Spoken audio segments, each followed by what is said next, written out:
Halo guys, selamat datang kembali di channel Joran Indonesia.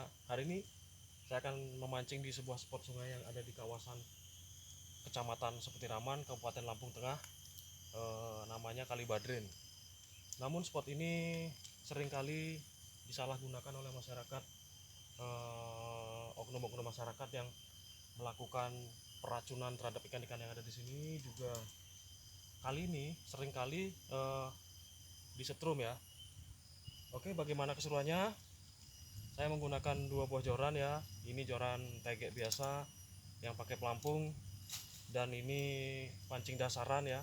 Saya menggunakan pancing nomor 2 merek Daichi, menggunakan reel dan juga menggunakan joran tegek ya. Nah, bagaimana keseruannya? Sebelum menyaksikan jangan lupa untuk dukung saya terus membuat konten-konten menarik seputar dunia hobi, seputar dunia memancing, dengan cara like, dengan cara komen, berikan subscribe, dan juga jangan lupa untuk nyalakan tombol lonceng agar teman-teman dan bro semua tidak ketinggalan video terbaru dari kami. Bagi yang sedang sakit, semoga disembuhkan dari segala penyakitnya dan mendapatkan kebahagiaan yang berlimpah.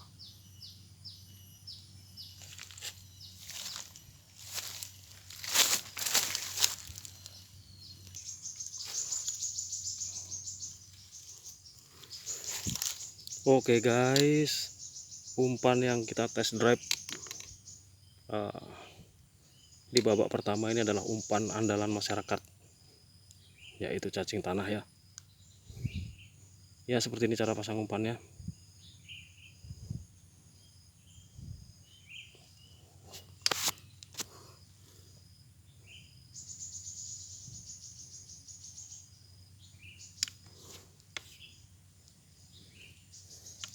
Saya pakai dua rangkaian mata pancing ini ya, dengan double simpul T.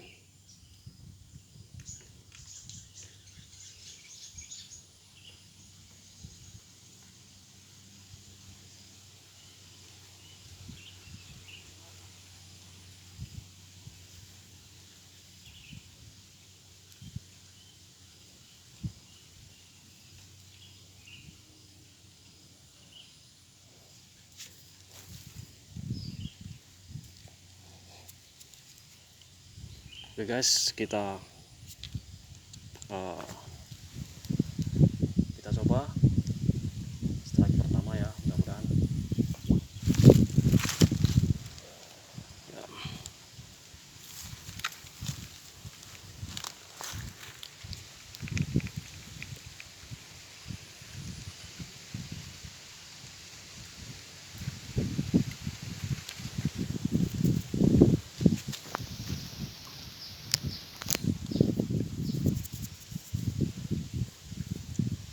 Manusia itu bersifat sangat jahat sekali ya guys, bahkan sampai ikan-ikan aja diracun,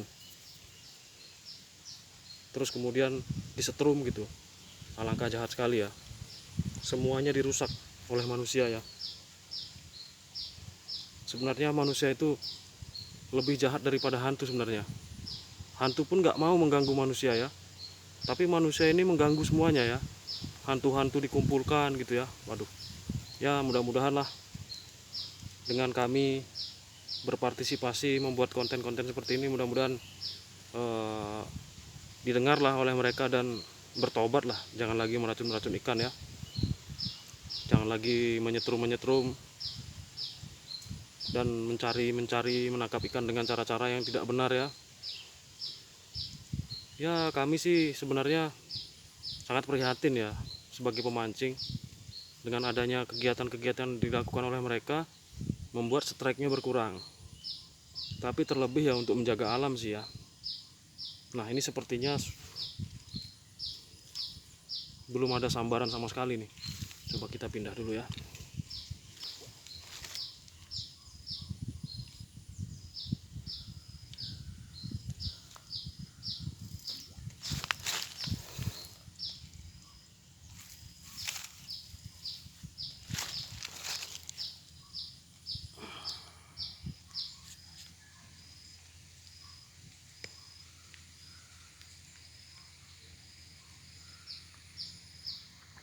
Sebenarnya bagus sekali spotnya.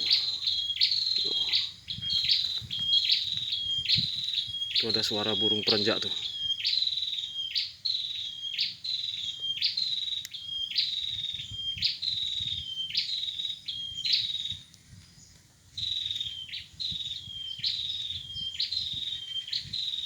Kalau dilihat dari kondisi airnya sebenarnya ini potensial spotnya nih. Tapi apa masalahnya? Sama sekali nggak ada sambaran ini.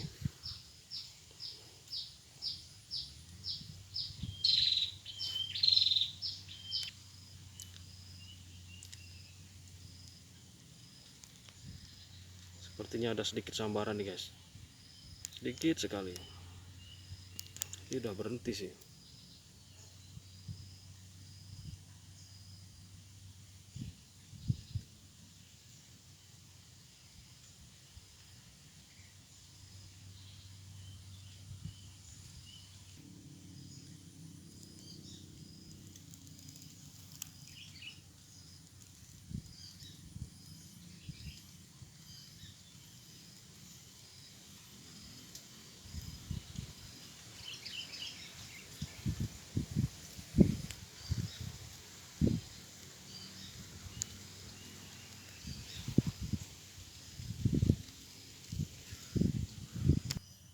Ini saya menemukan penampakan makhluk nih.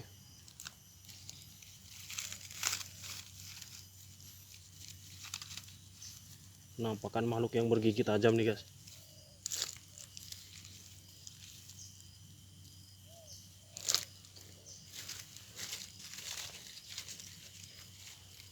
Coba bagaimana kalau makhluk ini dipakai untuk umpan.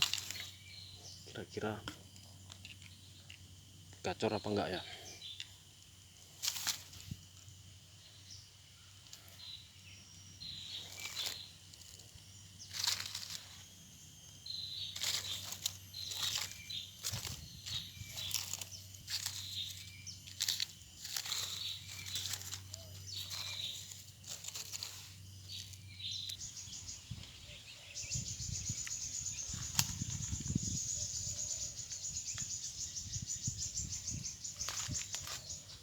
Wah, pemandangan di kampung memang luar biasa guys.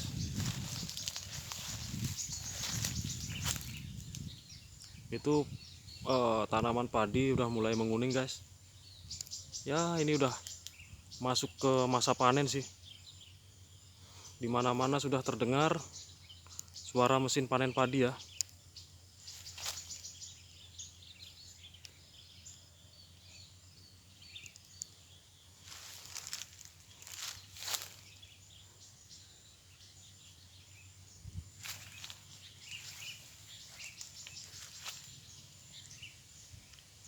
Ya,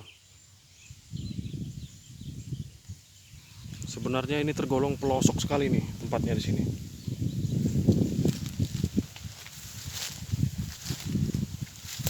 Di pelosok aja rusak ya sungainya, apalagi di kota ya.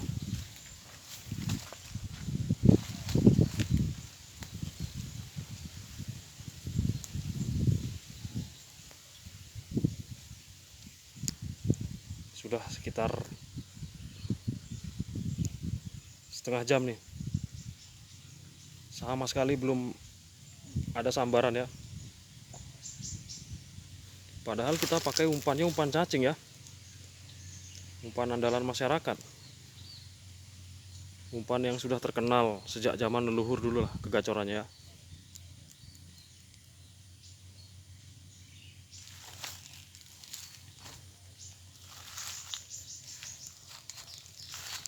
Ayolah guys, coba kita viralkan dulu ini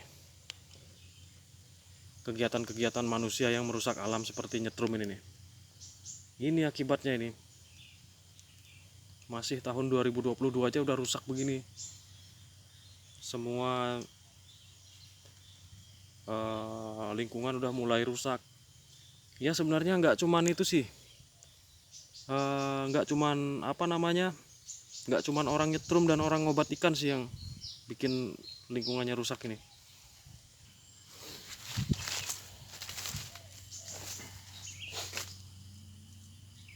Sebenarnya kerusakan alam itu nggak cuma disebabkan karena aktivitas orang-orang menyetrum ikan ataupun aktivitas orang-orang yang meracun ikan, tetapi yang lebih parah itu guys, kali ini dijadikan tempat pembuangan limbah, terutama pabrik-pabrik besar seperti pabrik-pabrik singkong. Di sini kan daerah apa namanya, daerah penghasil tapioka ya, singkong ya, di Lampung ini.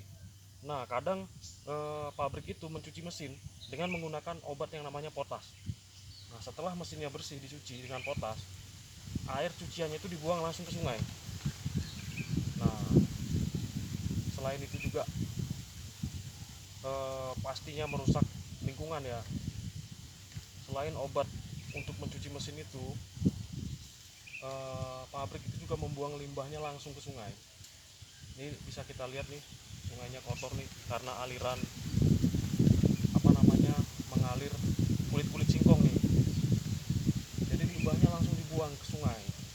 Itu juga merusak, sangat merusak malah. Terus ada juga pabrik padi, karena di sini kan daerah persawahan.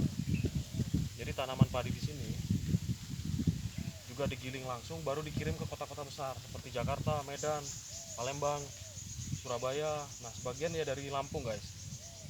Tentu wilayah pertanian yang ada di Sumatera itu jauh lebih luas daripada di Pulau Jawa, guys. Karena bisa dibilang 80% lahan di sini itu lahan pertanian. Belum lagi perkebunan kelapa sawit. Yang dimana sudah pasti perkebunan kelapa sawit itu pengolahannya sangat merusak lingkungan. Iya. Nah, mohonlah kepada pemerintah untuk melakukan upaya lah, ya. Yang kita pikirkan kan jangka panjangnya, ke depannya.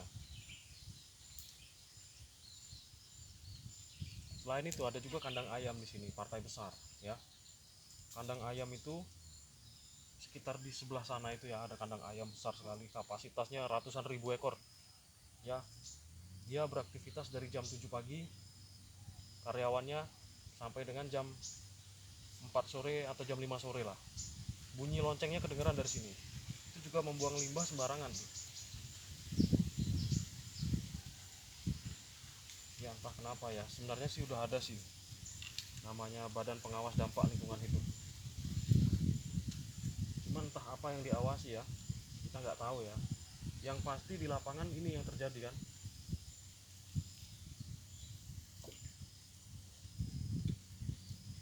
Kita bisa buktikan dengan cara memancing seperti ini sama sekali nih. Ini mungkin ikan-ikan udah pada ya meninggal dunia lah ikan-ikannya. Ya baru mulai dia tumbuh terkena lagi racun. Nah, kemudian pas mungkin airnya banjir, dia bisa agak hidup ikannya. Pas surut lagi airnya, disetrum lah, diobat lagi kan. Itu aktivitas pertanian juga sama. Tanaman padi itu udah tanaman yang terkenal dengan obat kimianya. Pertama dia mengolah lahan ya dengan cara disemprot dulu apa namanya bidang sawahnya dengan menggunakan obat ya pestisida namanya Roundup. Itu kan sangat kacau sekali Roundup itu. Nah, ya pasca disemprot tuh tanahnya langsung gembur, cacing mati semua, guys. Setelah itu dia menanam padi, ya, membasmi hama keong itu menggunakan obat namanya Besnoid, ya. Itu sangat keras sekali. Keong keong aja mati tuh langsung, ngambang gitu keongnya. Nah, setelah dia selesai di obat racun Besnoid itu, air yang ada di sungai apa namanya di sawah itu ya dibuang lah artinya. Pastikan dia lari ke sungai ini airnya.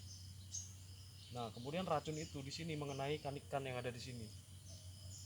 Belum lagi setelah dia menanam padi, ada hama, dia pasti pakai namanya pestisida.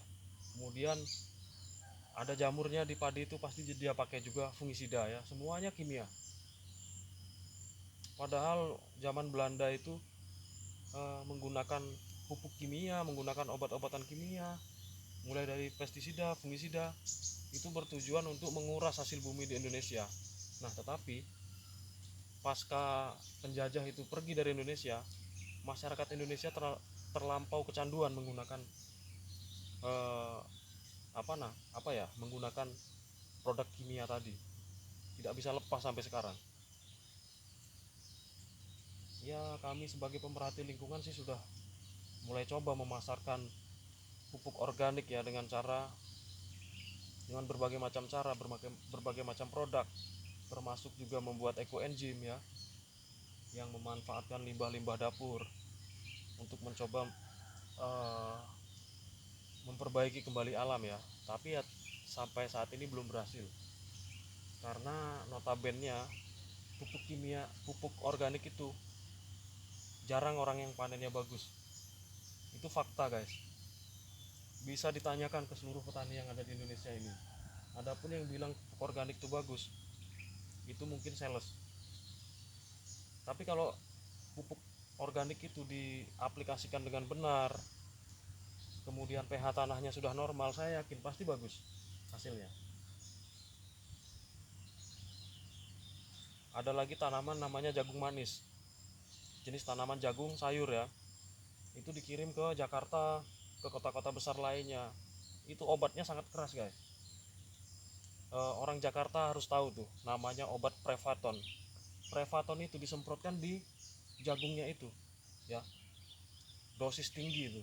Kalau nggak pakai Prevaton itu jagungnya dimakan ulet. Makanya karena disemprot Prevaton itu ya, pestisida namanya Prevaton sangat keras sekali tuh. Makanya ulet-ulet yang ada di jagung itu tidak sempat makan, dah mati dia. Nah setelah, apalagi menjelang panen tuh guys, 3 minggu menjelang panen itu disemprot lagi Prevaton sekali lagi untuk menjaga buah agar tidak dimakan hama sampai dengan masa panen. Tentu kandungan Prevaton yang ada di dalam buah jagung itu sangat tinggi, dan itulah yang dimakan. Cuman ya kami tahu guys, kami sebagai petani, kami jarang makan jagung itu ya, kami tahu itu obatnya keras. Ya dirasakan aja lah dampak jangka panjangnya kan. Kota-kota sudah mulai bermunculan penyakit-penyakit kanker ya, penyakit-penyakit ganas yang berbahaya lainnya ya. Beda dengan kami di kampung ya, mungkin sakit kami di kampung ini sakit miskin gitu, sakit kantongnya sekarat ya. Ya atau mungkin sakit-sakit rematik karena kami ini terlalu capek bekerja di ladang ya. Kadang-kadang sih ketika saya beraktivitas di pertanian seperti menyemprot, itu sebenarnya saya merasa berdosa sih dengan orang-orang di kota itu ya. Tapi ya mau bagaimana lagi, kalau nggak disemprot pakai racun itu nggak panen guys. Apalagi jagung manis tuh, ngomong kosong kalau dia herbal atau apa namanya organik ya, ngomong kosong. Nggak ada satupun pertanian di sini. Mungkin ada 1% pertanian ya dikonsumsi oleh orangnya sendiri lah. Yang 90% yang dikirim ke kota-kota besar itu semuanya kimia itu. Jangankan makan guys, kita cium itu aja udah kerasa itu racunnya ya.